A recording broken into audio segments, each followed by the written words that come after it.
நீச்ச பங்கத்துக்கு சந்திர கேந்திரம் ஒரு விதியாக சொல்லப்படுது. வணக்கம்.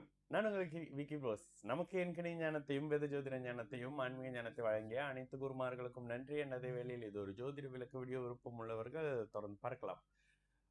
நமது விக்கி ப்ரோஸ் ஆஸ்ட்ராலஜி சோசியல் மீடியாக்களை ஃபாலோ பண்ணியிருக்கக்கூடிய அனைத்து தோழர்களுக்கும் நமது நன்றிகள். ஒரு கேள்வி அண்ணன், சுப கிரகங்கள் வலிமை பெறுமா இஃப் தே ஆர் இன் வளர்பிறை அண்ட் தேய்பிறை கேந்திரா ஆஃப் சந்திரன்? சந்திரனுக்கு கேந்திரத்தில் இருக்கும்போது சுப கிரகங்கள் வலிமை பெறுமா?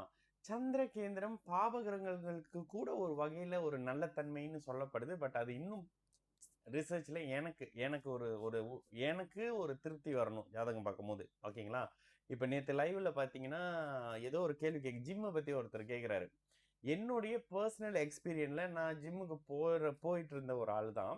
ஸோ அங்கே நடக்கக்கூடிய சம்பவங்கள், அங்கே யூஸ் பண்ணக்கூடிய ஒரு விஷயம், அந்த ஜிம்மோடைய விஷயத்த எல்லாம் முடிச்ச பிறகு உங்கள் கையில் இருக்கக்கூடிய ஸ்மெல்லை வச்சு தான் ஜிம்முக்கு போகிறதுக்கு செவ்வாய் மட்டும் சுபத்துவமாக இருந்தால் பத்தாது, ஜிம்மு வைக்கிறதுக்கு செவ்வாய் மட்டும் சுபத்துவமாக இருந்தால் பத்தாது, வெயிட்டு இரும்பு மாதிரியான விஷயங்களுக்கு சனியும் சுபத்துவமாக இருக்கணும்னு சொல்லிட்டு தான் நேத்தோட லைவ்ல வந்து நான் ஜாதகத்தை போடுறேன். அந்த ஜாதகத்தில் குரு சனியும் செவ்வாயும் தொடர்பு கொண்டு ராசிக்கு 2 லக்னத்துக்கு 2 இந்த அமைப்புகள்ல இருந்தது. மேஷ லக்னம்னு நினைக்கிறேன் அவரு. ஆமா. அப்போ இது எனக்கு நான் உணர்ந்துகிட்ட சில விஷயம். எனக்கு சரியா வரலன்னா நீங்களே பாத்தீங்கன்னா பல இடத்துல எனக்கு தெரியலன்னு சொல்லிடுவேன். ஓகேங்களா? அப்ப இந்த இடத்துல என்ன கேக்குறீங்க?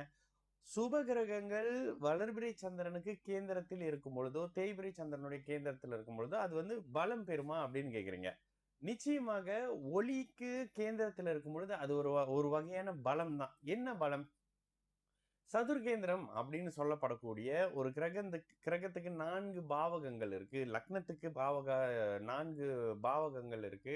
அந்த கேந்திரம்ன்றது என்ன? இப்ப காலபுருஷ தத்துவத்துக்கு கேந்திரம்ன்றது 1 4 7 10 சர வீடுகளாக வர்றதுக்கான காரணம் என்ன? அதுதான் பில்லர். அந்த பில்லர் தான் இந்த ஜாதகத்தை ஹோல்ட் பண்ணுதுன்ற மாதிரியான சில விஷயம் சொல்லப்படுது. அதுவே சர வீடா வந்துருது. மேஷம், கடகம், துலாம், இது மகரம்னு. அப்போ இதெல்லாம் ஒரு மாதிரியான பலமான வீடு. அங்க இருக்கக்கூடிய கிரகங்களே ஒரு வகையில் நல்லதுதான் பண்ணுங்க அப்படின்ற மாதிரியான விஷயம் இருக்கு.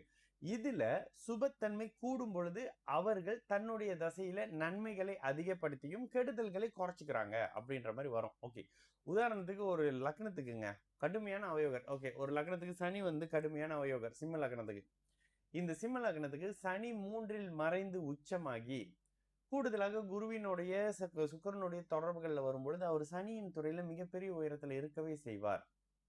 இதுல இந்த சந்திர கேந்திர அமைப்புகள்ல இன்னொரு விஷயம் இருக்கு. நீச்ச பங்கத்துக்கு சந்திர கேந்திரம் ஒரு விதியாக சொல்லப்படுது. எந்த கிரகத்துக்கும் நீச்ச பங்க அமைப்புகள் கொடுக்கறது, இப்ப நிறைய நீச்ச பங்கம் இருக்கும். வீடு கொடுத்தவன் ஆட்சியாகிறது, உச்சனோட சேர்றது, இந்த மாதிரியான அமைப்புகள்லாம் தாண்டி சந்திர கேந்திரத்தில் ஒரு கிரகம் இருக்கும் பொழுது நீச்ச பங்கம்னு சொல்லப்படுவது, இழந்த ஒளியை ஒரு கிரகம் மறுபடியும் பெறுது. இந்த மகர வீட்டுல இருந்து இந்த ஆரோகண அவரோகண கணக்கு வந்து எல்லா கிரகங்களுக்குமே இருக்கு. மகரத்துல இருந்து கடகம் வரைக்கும் பாத்தீங்கன்னா கிட்டத்தட்ட ஒரு மாதிரியான பலவீனமான அமைப்புகள்ல அதிக கிரகங்கள் இருக்கக்கூடிய தன்மை. கிட்டத்தட்ட அந்த இதுல மட்டும் சந்திரன் மட்டும்தான் ஆப்போசிட்ல வந்துருவாரு நீச்சமாகக்கூடிய தன்மைகள்ல. ஓகேங்களா? சந்திரன் ஆப்போசிட்ல வந்துருவாரு, இவரு ஆப்போசிட்ல வந்துருவாரு. யாரு? சனி வந்து உச்சமாக அமைப்புகள்ல ஆப்போசிட்ல வந்துருவாரு. மத்தவங்க எல்லாரும் பலவீனமான ஒளியை நோக்கி செல்றதெல்லாம் இந்த இதுல இருந்து என்ன மகரத்துல இருந்து கடகம் வரைக்கும் இருக்கும். இந்த அமைப்புகள்ல சந்திரன் ஒளி பொருந்திய நிலையில இருக்கும்போது அவரோட ஒளி சிதறுங்க. அந்த ஒளி சிதறலை நீங்க எப்படி மனக்கணக்குல தான் பார்க்கணும். சில நேரங்கள்ல சந்திரன் வலுத்தவர்களுக்கும் லக்னத்துல சந்திரன் இருக்கிறவர்களுக்கும் கடக ராசி லக்னக்காரர்களுக்கும் இருக்கிற ஒரு டேலண்ட் என்ன தெரியுங்களா? நான் அப்படி சொல்லிக்கிட்டே இருக்கும்போது அதை அப்படியே கற்பனையில உங்களால படமாக பார்க்க முடியும். சந்திரன் வலுத்தவர்களால தெரியல, என்னுடைய லக்னத்துல சந்திரன் இருக்கிறதுனால அந்த அமைப்புகள் எனக்கு புரியுதான்னு. ஒளி சிதறல்கள் அமைப்புகள்ல இந்த ஒளியை எல்லோரும் ஷேர் பண்ணிக்கிறாங்கன்னு வரும்.